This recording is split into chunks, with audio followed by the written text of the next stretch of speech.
how to enable or disable the electronic stability control on MG-MS6. So at the very beginning, let's start by using the home screen. Here you need to find and select the car icon located at the bottom of the screen.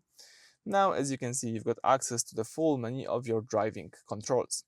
So it's important to be in this first section, and now you need to scroll down, and here you can find ESC OFF, as you can see.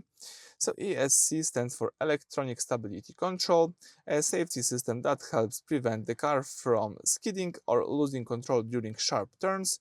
Toggling this switch to on position disable the ESC system. This is generally only recommended if you are trying to get unstuck from deep mud or snow where you might need to while spin to move the vehicle. So that's the place when you can disable the electronic stability control if you need it, and of course you can also enable it by using the same switcher. Let me do it again. Alright, so that's it. Thank you for watching. Please subscribe to our channel and leave thumbs up.